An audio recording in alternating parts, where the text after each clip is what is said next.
how were sales this week? How can we help you make them better? Yeah, Isn't that exactly. your dream as an author?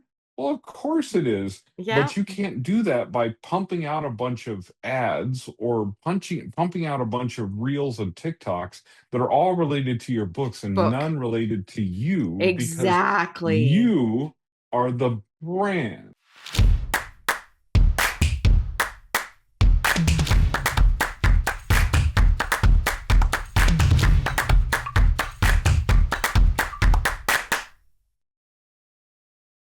Welcome to Pros Talking Prose. This is Stacey, the crazy, and then Troy, the frazzled. I'm going to call you Equally frazzled. crazy? Right I don't now, I don't I know how feel, frazzled I am right well, now. I don't know. I've I become extremely busy over I the think last couple of weeks. I think we're just And tired. eh, well, it's interesting because I actually right now, like I have a ton of energy, but I also have a ton of like balls that I'm juggling, Yeah, and thinking, okay, how am I going to keep all of these things in the air? And that's, it's kind of yeah. normal for a I writer's think life. I think I I was dropped a working late few, last but it's night okay. and my partner Holly came in and she's like, "Are you okay?" Like, and she goes, "I just want to make sure that you're not working too hard because you're not being too abusive to yourself." And I'm like, "No, Yeah, no, this is just a season where I have to work it's really just a hard season. for a Yeah. short period of time." But I used to do this all the time, and I'm like, Mm-hmm. man alive, I was really tired back then. But I anyway, don't I so don't know if I could I don't know if I could do that again, but I feel like partly that I have a lot of energy, but I'm old. yeah, I feel like, oh my goodness, I'm a lot of energy and I'm ready to go, but I'm older and I think I'm a little wiser too. I've also, you and yeah, I have been we have both experienced burnout to an hmm, extreme, and I know that's one thing we both want to protect ourselves from going forward. So yes, I, for I'm sure. I'm good. I'm happy to keep myself from burning out completely. But today we're going to talk But about that's something. not the topic today. But that's not the Today topic is, today.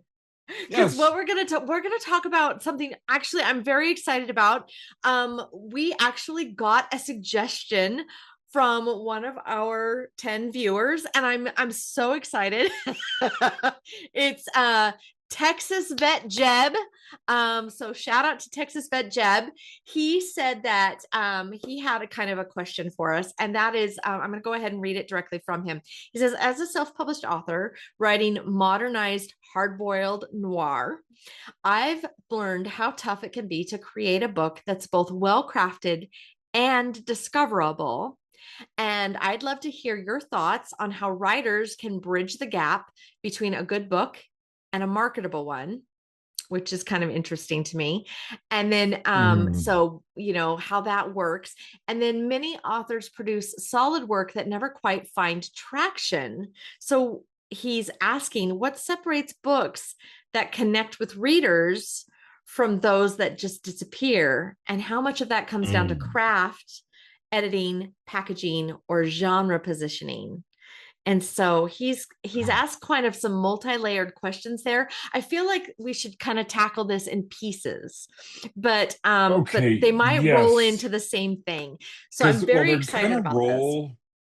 they're gonna roll into the same thing because so let me just start by making a statement. You can put it on a t-shirt or whatever you want. Oh, I'm But let excited me to make a statement. new t-shirt. Okay. And the statement is all good books are marketable. Okay. Not all marketable books are good. That's true. So That let is me very just, true. because there are some people out there, some well-known writers, some writers that I know personally, who are putting out mediocre work. Crap. Can I say it? Crap. There's You some can put out, some crap of them are out there. crap, some of them are mediocre at best, but they're selling Mhm. hundreds of copies and thousands of copies. Thousands The of copies. the the reason is the person doesn't know how to write super well, but they know how to market their books. Mhm. Now, what hurts these people and causes them to burn out a lot of times is this thing called churn. So Mm-hmm. what they're doing, and I've seen this tons of times. So if you go to a conference, you're going to see the people up on the stage and telling you they're six-figure authors and stuff like that. I'm often make this analogy: they're pasty white because they haven't been outside in 7 years, and they're overweight because they sit in their house all day in a Mm-hmm. chair and they don't ever get up and exercise, and they don't eat right because they're snacking all day because they're working 60, 70 hours a week. Because what they're doing is, first of all, they're churning out books really fast. So when we talked to Johnny Truant about the rapid release thing and why that's not viable, one of the reasons it's not viable is burnout. But part of what causes that burnout is by going super fast, maintaining quality is a challenge for many Yeah. authors. It's not for everyone. Some people churn out lots of great books, but most people that are churning them out really fast are pretty much mediocre books or mediocre stories, right? But they know how to market. But when I say they know how to market, what they really know how to do is advertise. So that person on stage as a six-figure author is putting 60% of their income back into ads because they are constantly having to find new readers. Right. If you find a dedicated group of readers who is waiting for what you have next, and you have those people and a good number of those people on your email list, you will have a couple things. First of all, you're putting out good things, you will have less churn. So you will have fewer people that are reading one of your books and going, I'm never buying a book by this person again, or I'm never reading a book by this person again. Okay. So that's the first thing. But so there are people that are able to do that, that are able to take mediocre or even poor books and sell a lot of them. But every good book Mm-mm. is marketable. The key is finding who the readers are for that book. But if you think about the number of people in the world and the number of people who read books and who read books repeatedly and who like specific genres, like there are plenty of readers out there in the world who would love your work. You just have to find them. And it sounds simple. You just have to find these people that want to read your book. But there's a combination of things that lead to finding those readers and bridging the gap between your book being great and you know what it's about. Like this particular person talking about noir, hard-boiled noir, there is a strong audience for hard-boiled noir still. Like there is a great audience for this, and it can be very successful. But you have to go where that audience is and find that audience. I think what's really, really kind of the biggest question here for me, maybe, and I could be wrong, but the way I'm reading into his question also has to do with the fact that um when you're churning out books, when you're throwing out books all the time, uh, and you're trying to market those books and you're trying to stay relevant instead of having a, like a book that just collects dust and then dies, and you're constantly trying to market that book you put out 4 years ago, and you're trying to create new content and create, that ability to hold on to readers and have them buy more products from you.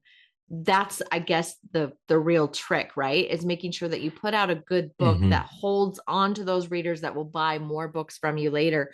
It's something that Troy and I've talked about before, where we've talked about how the same reader isn't going to buy that one book multiple times. It's not like when we use the Tide analogy a lot, but like when we need to do laundry, we run out of laundry detergent, we buy more Tide, right? We buy the same product. Mm-hmm.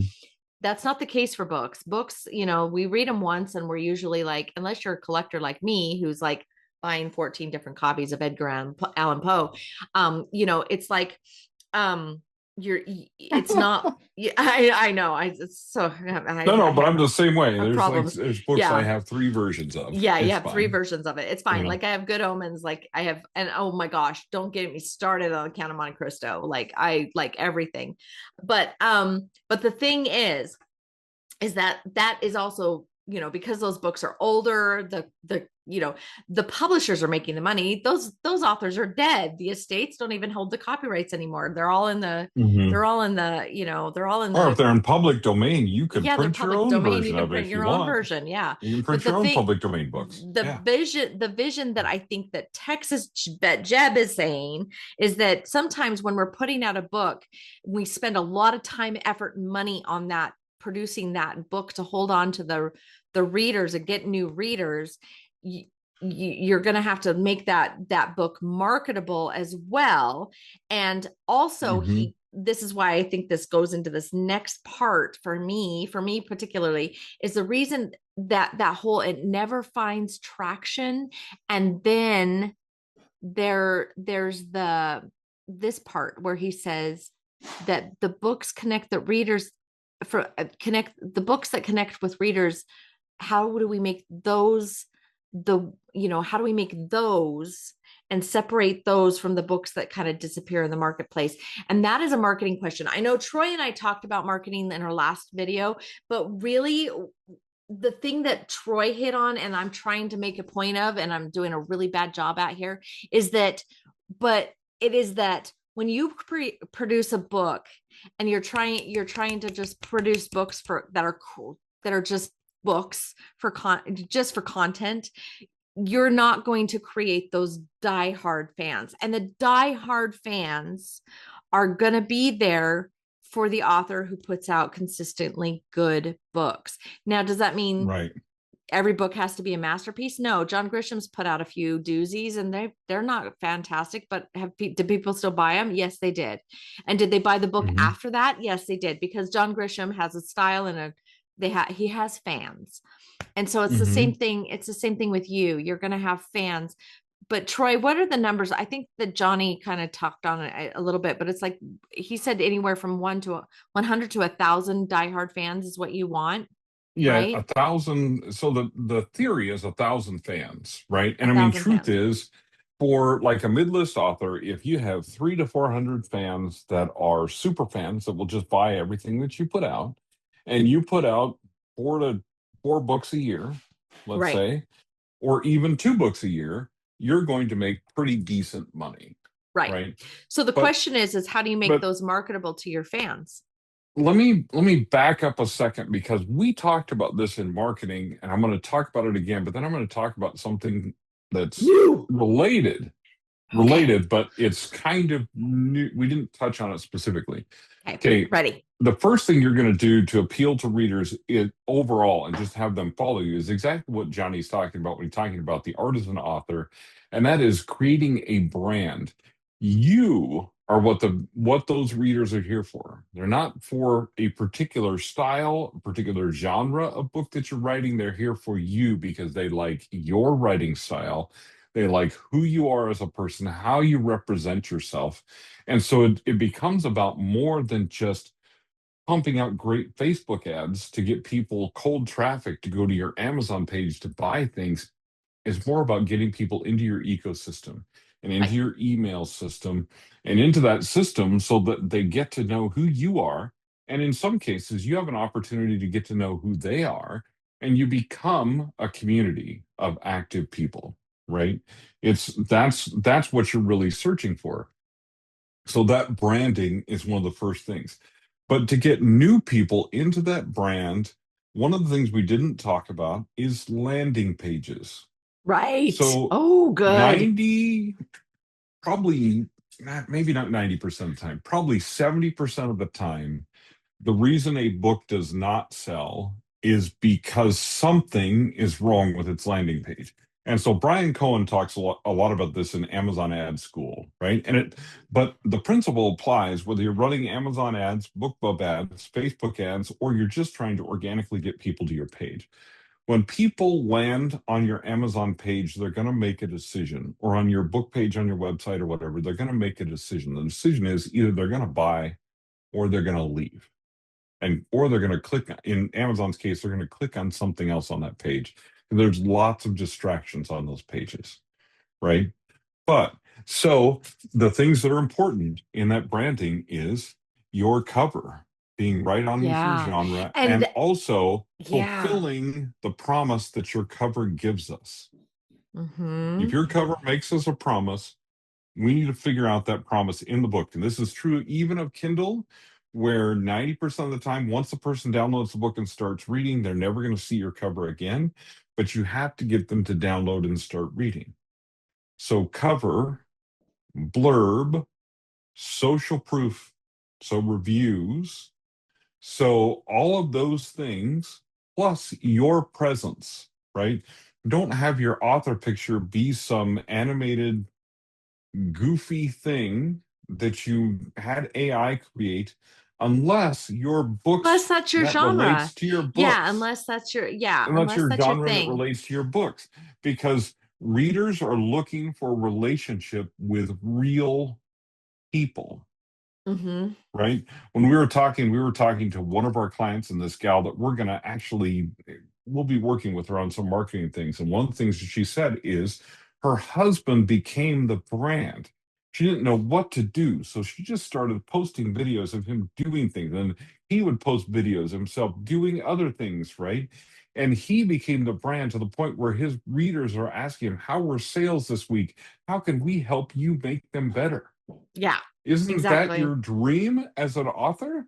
Well, of course it is. Yeah, But you can't do that by pumping out a bunch of ads or pumping out a bunch of reels and TikToks that are all related to your books and book. none related to you, because Exactly. you are the brand. Your books are a product Exactly. that you're going to sell, and you can, like, I sell solitaire series audio stuff all the time, right? Because whose voice is it that's narrating those? It's you. It's me. So people go, oh, I really like that voice. I really like what he does. Now I want to listen to him read his stories because I like his stories too. Mm-hmm. So I get double, right? But it's because I've said, hey, I'm not going to have somebody else narrate these because I have the voice for it. So I'm going to do it myself, right? Is that a lot of work? Yep, Yes. it is. Does it pay off though? Well, yeah, because now those people that have been following it, now they want to read it. They want to, oh, when's it coming out in print? 2026. I've got people lined up, there's waiting for that book to appear, right? And Mm-hmm. it's like, what did I do to do that? Well, I built a relationship over a year with some of these people, Yeah. right? Is that's not the fast and easy way to do things, So but it's the way my that makes it work. you know, So yeah.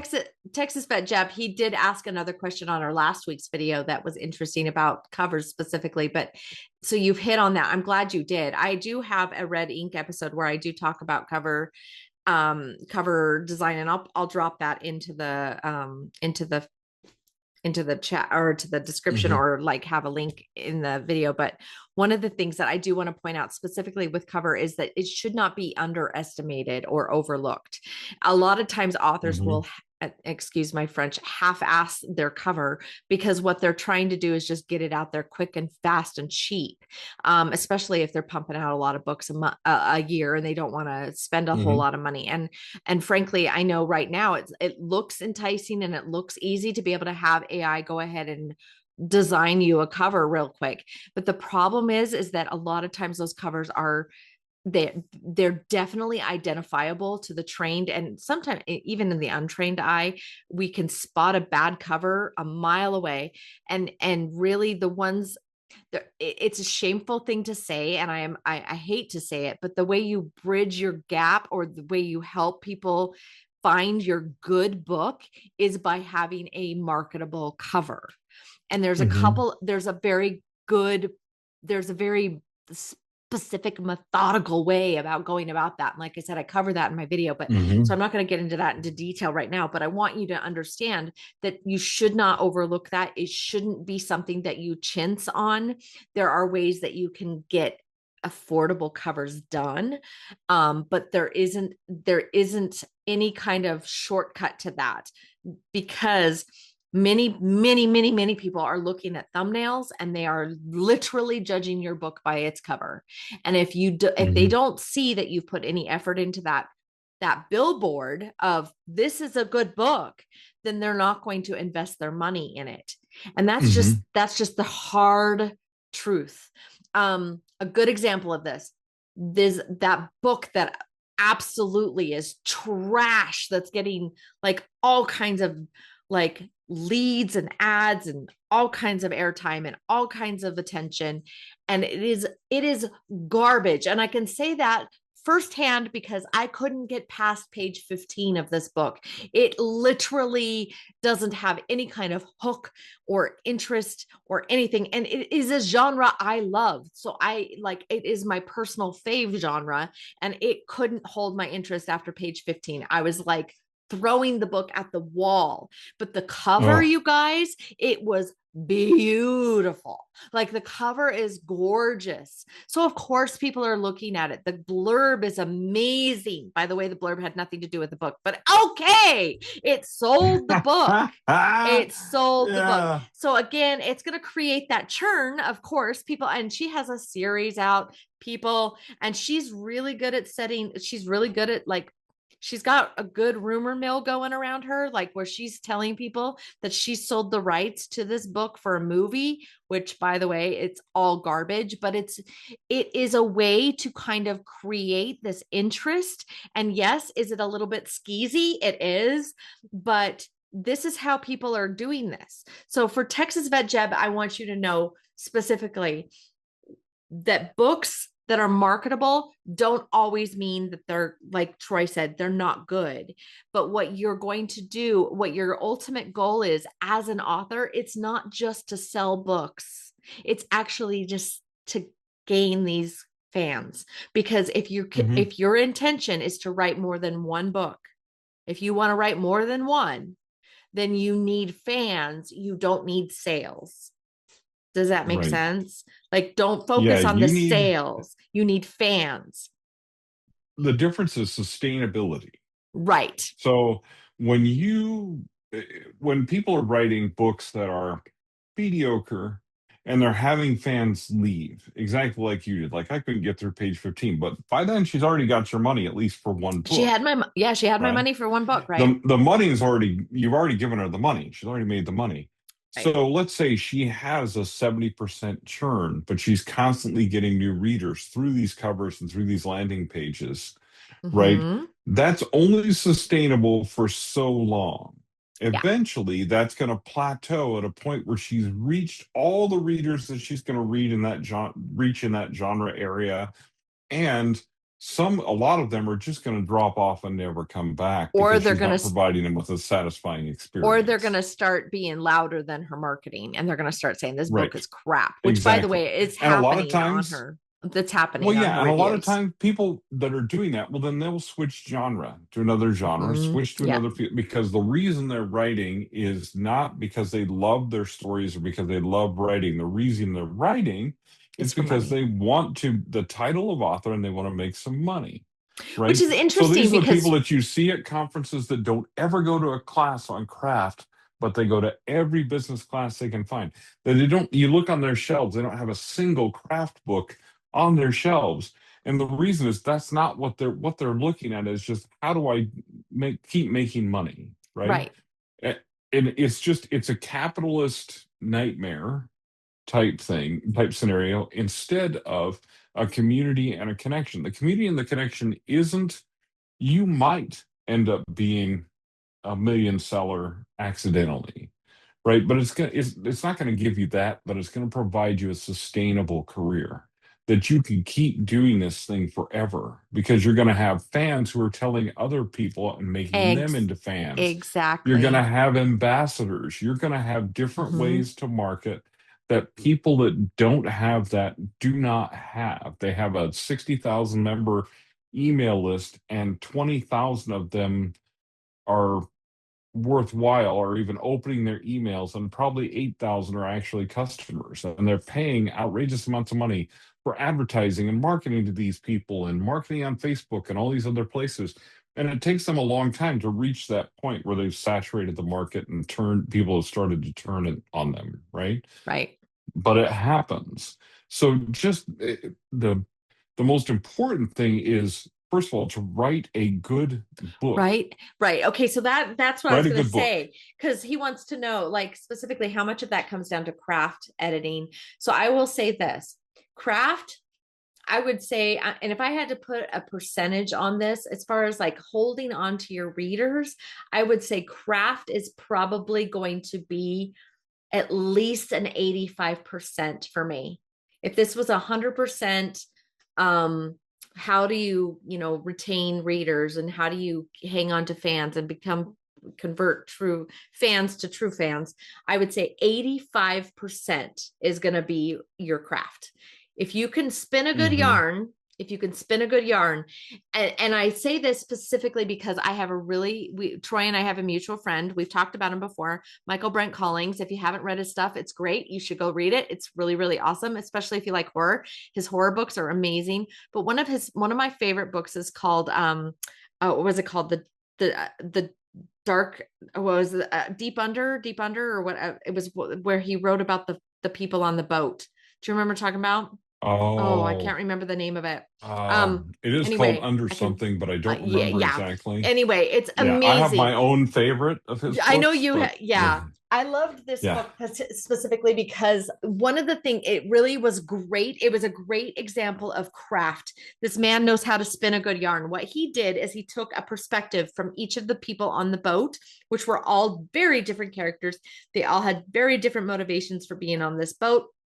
And each one of them prog- the story progressed through their perspectives through each chapter. And so it was amazing because there was no backstories. There was no, you know what I mean? Like there was no Hmm. flashbacks. There was no jumping time. He did an amazing job. Was that book riddled with mistakes? Abso-friggin-lutely. The guy is his own editor, and he has his mom and his wife edit for him on the backside, like they're proofreaders. And what's awesome about that is, okay, he saves money on his editing. And is he smart? Yeah. And is, for the most part, the thing a pretty clean story? Absolutely. But is it perfect? No. So when I say editing, people get all hung up on editors. And I want you to understand the editors they're twofold. One, there's content editors and substantive editors and developmental editors that can help you with your story. If that's where you need your help, then that's what you hire that editor for. But they need to know that you need to know what their purpose is, and they have better know your Hmm. genre. So there's whole that, and that's a whole other topic. The second editor is your copy editor and your line editor and your proofreader. And while they're all valuable editors, those technical editors, their edits are valuable. Do you have to spend thousands and thousands of dollars to convert fans to true fans based on that part of the process? Absolutely not. Michael Brent has Mm-mm. proven that to me. So I would say editing, and you can go off of me on this, but I would say editing is probably only about 10%, maybe, Mm, of maybe. I would even say depending, but yeah, maybe 5 to 10%. So we've got 85% is craft, and in my book, I'm about 10% editing. So that's where I'm okay, at there. Packaging and yeah, genre positioning, that is going to be that's the nail in your coffin or in your success. yeah. Like that That's is it. ah, That's the cream of the creme de la creme. That is what I brings would those readers to you. I would only slightly disagree with you in that saying that your percentages as far as like what matters are not far off, but that final packaging is Yeah, probably you're probably the right. most vital. So I would put the final packaging at something around 25%. Yeah, And then I would throw on top of that that you're say, probably right. so the first part, the craft and the editing is those are the most important things to creating a good product. Yeah, you're right. You're right. But the packaging is a huge part of Huge making that packaging. product marketable. So, and the reason is nobody's going to know how good your book is until they start to read it, until they open it.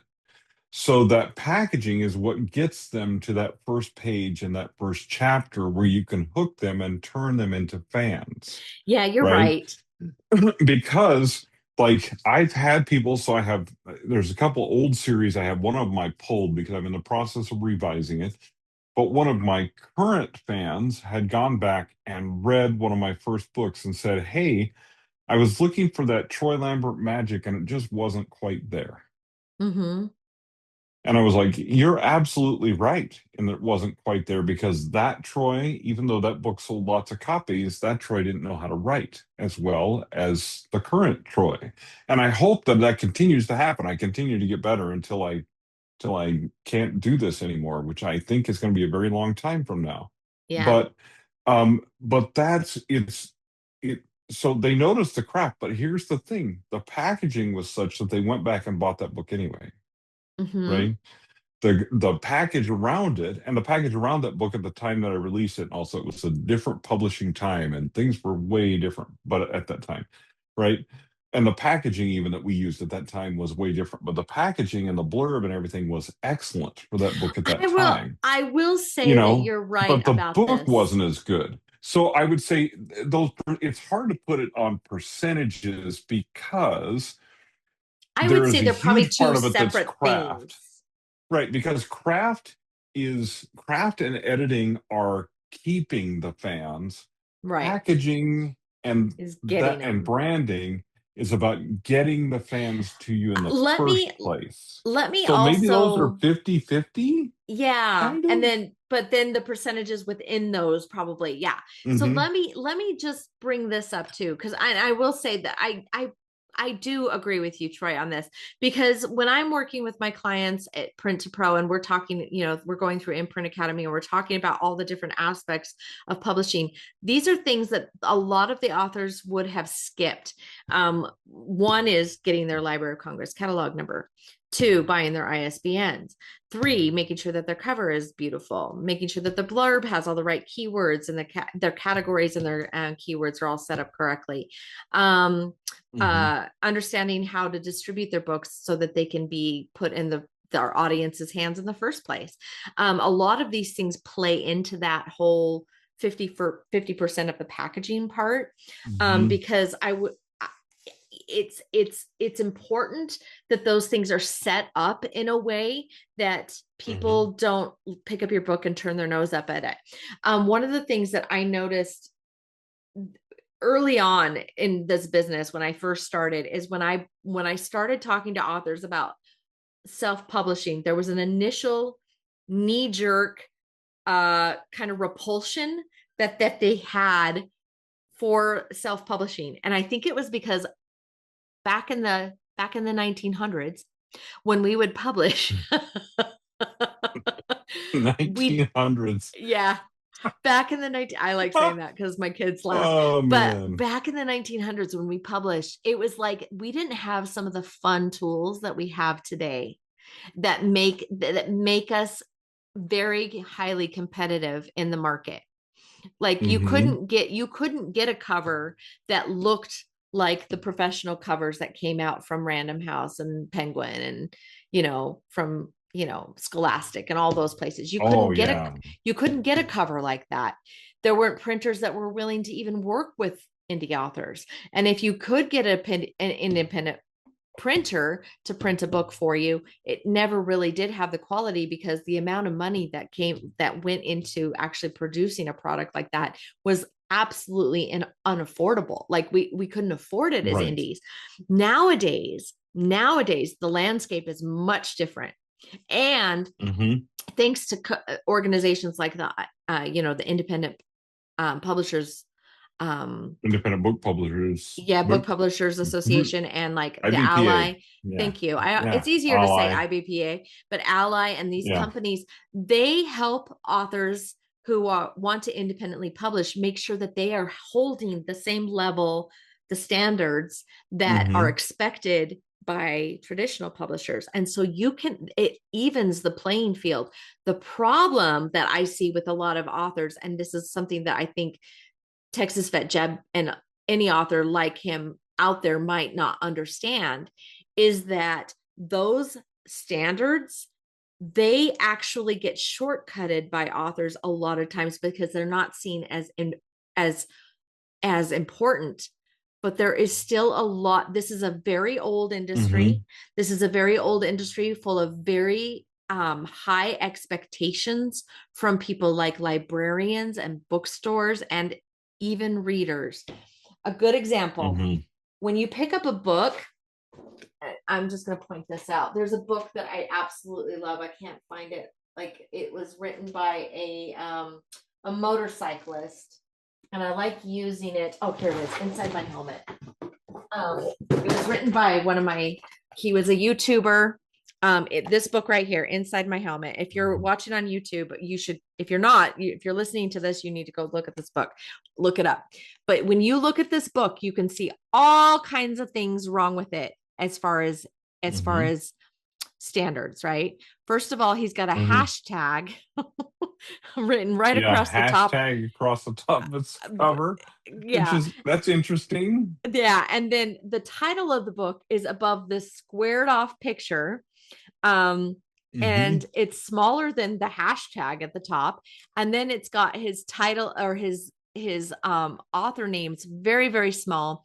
And then at the very bottom, it's this successful businessman to traveling philanthropist, volume 1. He hasn't read a volume 2. And then you turn it over, and the back of the book blurb is the Oh my whole goodness. back of the freaking cover. Uh-huh. And And it goes around the guy. That is, it oh goes my goodness. around the That guy. is, And whew. I thought they were being awfully clever with that. I bet they thought that, but then you go into the formatting, same thing. Well, the thing is you obviously, you open the page, and the first page, on the very first page, you see a copyright that doesn't have any registration numbers. And it's Yeah. And literally just all rights reserved disclaimer. The problem with this, guys, is if a person saw this in any way, like on a bookshelf, perchance, if they saw this on a bookshelf and they opened the cover, they immediately, before they even open it, they're going to know this is a self-published book. But it's like, it's not mm-hmm. adhering to standards, and there are standards. So even as a reader, we get the ick. We get the Mm-hmm. ick. So Well, there's yeah, and another thing things with that in your book is packaging. that's with the packaging of that, with that cover, it's never going to make it into a library or bookstore. Bookstore, never. Because The only never, way, because yeah, the librarian, and first of all, they're going to see that there's no number, no registration numbers in there. And they're also going to just see the cover and a thing like that. And the other thing that you mentioned, I wanted to circle back to, is yeah, metadata, oh yeah, because the reason for that is it's not really a part of your packaging, because it's not something that, and maybe we should do a whole thing on metadata, yeah, but the it's not part of the packaging that the reader sees, but it is exactly how the reader finds your book, because you need to understand, when you're in this industry, that online stores are not bookstores, and they're right. not even stores.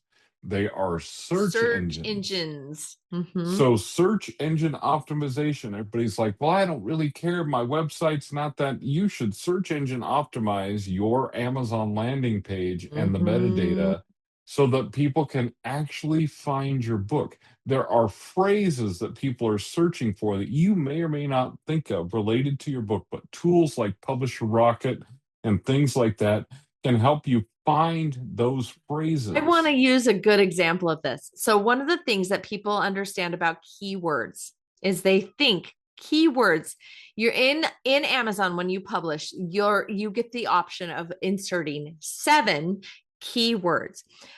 This is one of the big mistakes I made as a first time publisher, right? So one of my Hmm. clients, when they first came into me, a decade ago, we set up his book, and when I saw the words keywords, by the way, this is me just fumbling through uploading the book. I had not done any research. So when I saw keywords, I thought we put one word per space. Oh, we used to. We We used, used to yes, yeah. way back in the So you 1900s, in the as you 1900s. youngins say. So I would put like horror, and then, like, and it was horrible, horrible, horrible, horrible decisions. But we just one word, right? And one of the words, in when we were setting up his next guy, his second book, it actually was the title of his book. Holy crap, what a waste of a keyword. But the thing is, guys, is you have to understand those keywords, those are what people are searching. So they're actually search terms, not a Right. keyword. So Oh, like and let Troy me, said, yeah, you yeah, use and I'll Publisher put, Rocket and other tools to help with that. yeah, because what that's called is long tail keywords in SEO. And we've Yes. been using this for years Yep. in SEO because we're not trying to rank for one word. Because how often have you gone to Google and searched for one One word? word. Or gone to Amazon and searched for one word, or any search engine, which includes any online retailer you have ever visited, Home Depot Right. online, Walmart online, whatever. If you're using their website, it's a search engine because what they're trying to figure out is what you want What you so want. that they can sell it to you. That's Exactly. their whole goal, is to do that. So long tail keywords is very simply just the phrases people are searching for. So if you search how to convert to Adobe, you'll find out that Adobe is the fourth largest religion in the world behind, anyway, because how to convert, you'll, anyway, Right. you'll come up with, Mm-hmm. but anyway, so, Gotcha. but yeah, I mean, you know what I mean? I mean, so, but those are those phrases that you're looking for. That's what goes in those keyword sections. And you don't want to repeat words inside those. So there were times when we'd Mm-mm. go psychological thriller, horror, suspense, and then the next one would be uh suspense, something, suspense, psychological, something like that, right? Wrong answer. You don't need suspense twice. Once you've got suspense in there once, Amazon knows what suspense is. It's got it. It's got it. Yeah. So don't repeat words in there.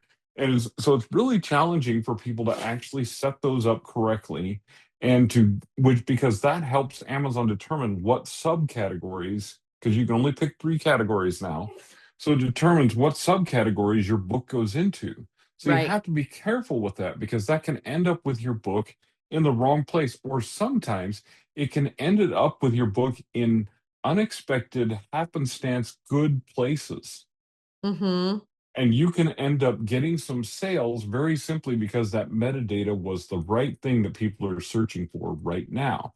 So that's not really the packaging. We'll do a separate thing on that I think whole I thing at some almost feel point. like it is But part of but it it in terms of this question it's because it yeah, it's really is behind the bridging. scenes packaging, It's you behind know? the scenes packaging, and it is definitely one of those things about genre positioning that you were specifically like Hmm. like Texas Bet Jab specifically. He's writing noir, and noir is popular, but Hmm. there are smaller categories that some people think, well, I don't want to write in that Oh, category because I'm not going to make any money. Well, here's the thing, guys, there's still a lot of readers in that category. You have to understand that. So like I love it when people, you say, who are you writing this book for? And they say, everybody. No, no, you're no, you're not. not. No, you're not. Because I hate to tell you, not all of us like Chinese food. Not all of us like Mexican food. Not all of us like sushi. We all eat different foods, different nights at different times for different reasons. The same is true for our book readers. And so when we're Hmm. looking for specific books for specific reason, it's not a bad idea to have your book in a niched category. Don't think that you're not Yes. going to hit a broad audience. Well, The and reason we have three is because you can pick a broad audience and also a niched one.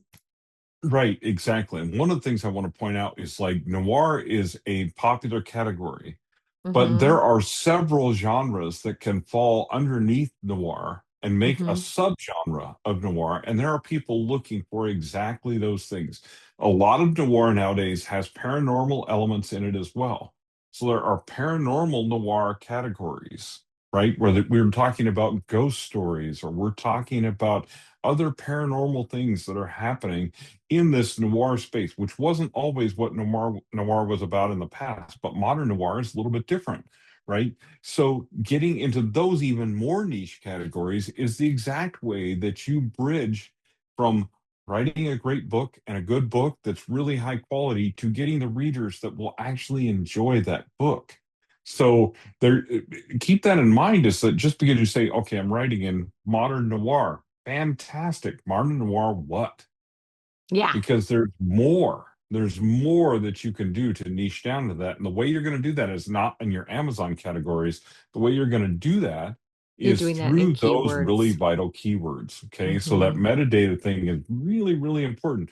Like I say, it really is more towards genre positioning than packaging necessarily, but genre positioning is really important. And there's other aspects of that. I mean, we could have podcasts on all of them. Tropes.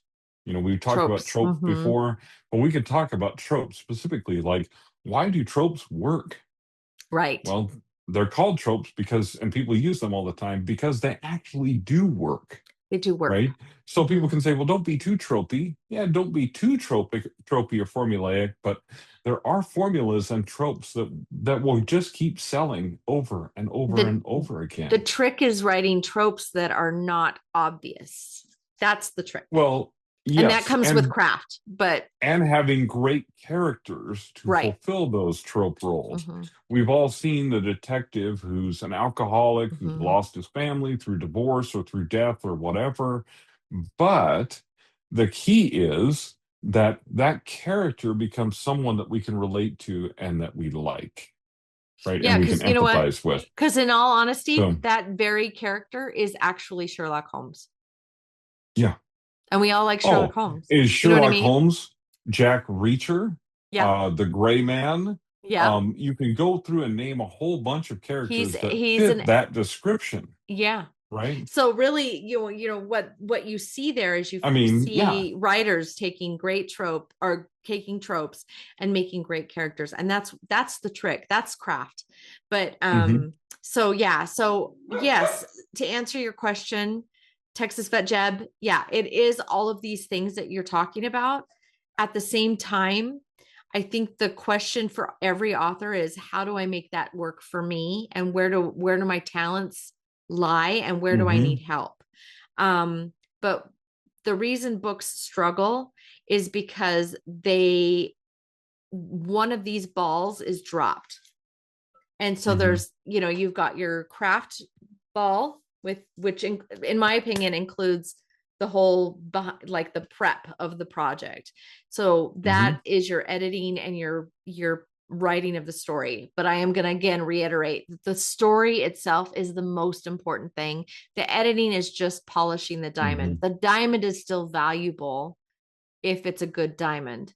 Do you know what I mean? Hmm. So make your diamond clear and as pretty as you can.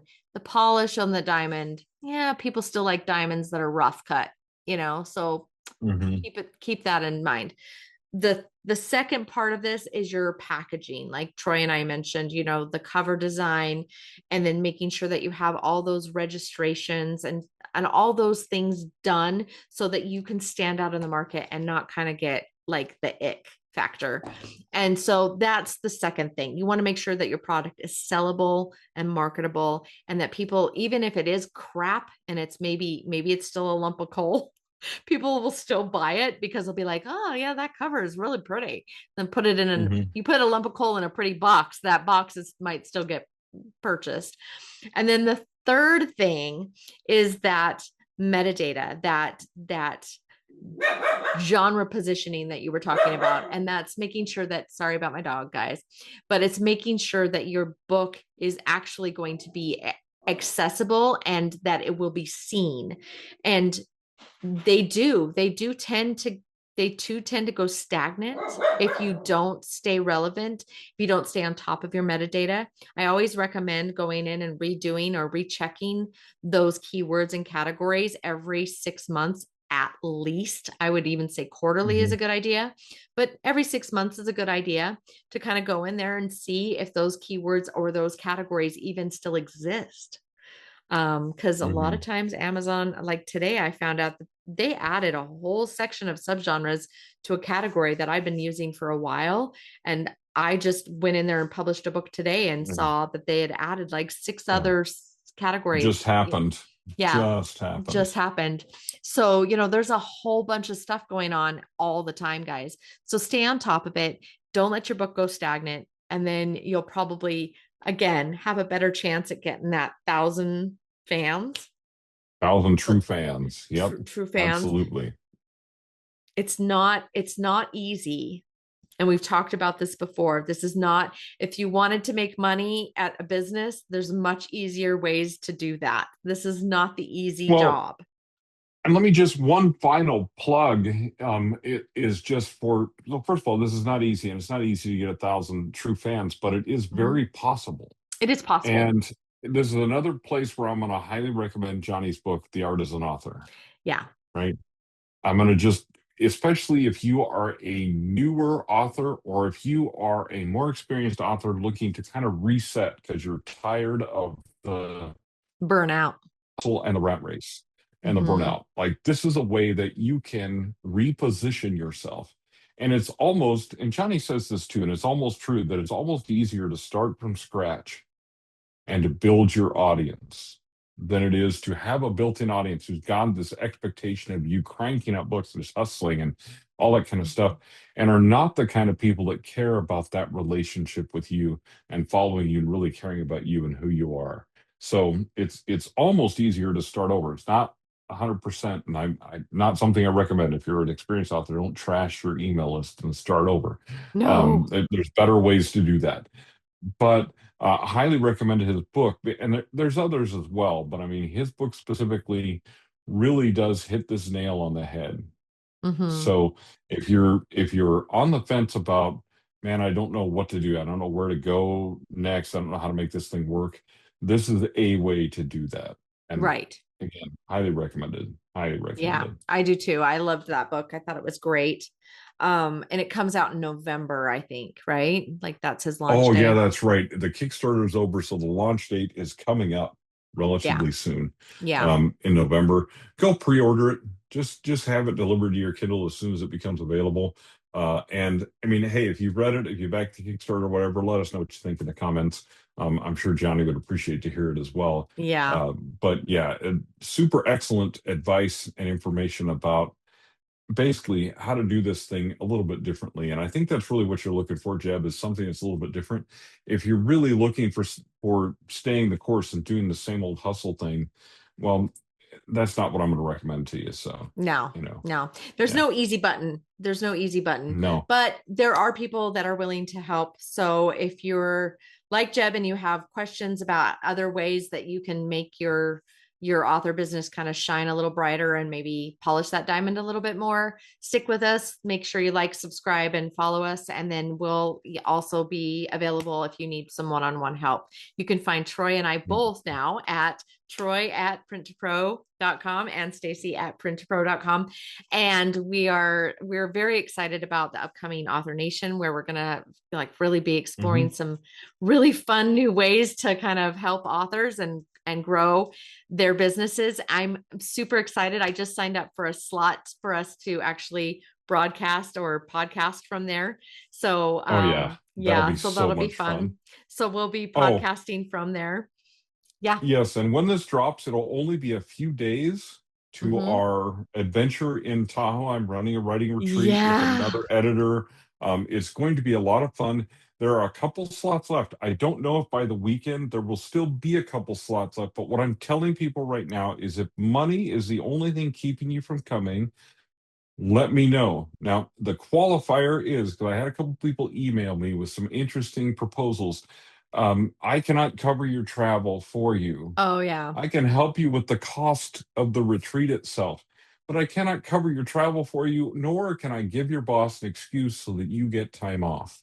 That those are things I can't help with, but if Oh, that's cost is the great. only thing Troy, keeping you from can you coming, the write me only a thing doctor's note? That is so I am not a great. doctor. I cannot say I can tell that your boss that if you're sick of your job, but that may or Oh, may not help your current financial situation get any better when you come back from the that retreat. is that is So if you want to go to a just writer's retreat last minute, you can make it to Tahoe last minute. Email me, Troy at printerpro.com. That'll work for right now. I don't want to yeah. confuse you with my 60 different email addresses. Um, but yeah, just email me and seriously get in touch with me, and I will help you We will get if it. at all possible. I But you wish have I to be could able to go. get there and take the time off. I I wish really you wanted could to too do. now, especially now that we got all this other stuff Yeah, going on. I'm like, we got man, that such would be great great. stuff We coming. could Like, brainstorm in a hot tub. oh I yeah. mean, oh my goodness. But anyway, But terrible. yeah, no, Yeah, terrible. But yeah, terrible. no. No, but I'm really kind of bummed because it's going to be really awesome. Yeah. But I know we'll do more of these in the future for sure. But this is Yeah, we're definitely going to going do to this be. one again next year. So I just we'll plan the love that. dates a little bit differently, but I am super excited about I doing love this the every house single that year you if we guys, can. yeah, if you, the Oh, house you guys are staying in and everything, it's gonna be amazing. So absolutely epic. I'm happy Yeah. to plug that. But again, yeah, so just look for us at printtopro.com. And also, if you're gonna be at Author Nation, please come find us. We have a lot of fun stuff we're gonna be giving away, and we're going to do in-conference consultations and some meetups, and it's going to be a real fun time. I'm going to try really hard to keep my social battery charged the entire time. Oh, you know me. I'll do that. I'll tell you, I'm available from 6:30 in the morning about To 6:30 until in the morning. approximately 2 a.m. at Mm. Fuel. But you'll have to forgive any promises that I make between about 11 and 2 at Fuel are things you Yeah. cannot hold me to the next day. Yeah, exactly. Anyway, I think I might actually but make a sign and have it hung on you, like not responsible for decisions after this time. not responsible for decisions after 11 p.m. I should just get Yeah. another t-shirt. We've got some cool, we're going to be wearing some cool Yeah, we're gonna t-shirts be during the cool week. t-shirts. We're gonna give Yeah, some come and cool see t-shirts me. away. It's gonna be really Yeah, we're going to fun. give some away. We're going to have some cool t-shirts that you can order. If you like some of the shirts you see me wear before, I will have the ability for you to order those shirts so that That's you'll know where cool. to get them. So Yeah, anyway, that's gonna be real. It's gonna be really fun. So anyway, everybody, we look forward to seeing you next week. We'll talk to you again. Keep those comments coming. We're happy to talk about more things that you guys bring up. Texas Vet Jeb, you were awesome. We appreciate your comments. And Vincent, I look forward to your snarky comments this week. Thanks so much for those. And we'll talk to you guys again next week. See ya. see everybody.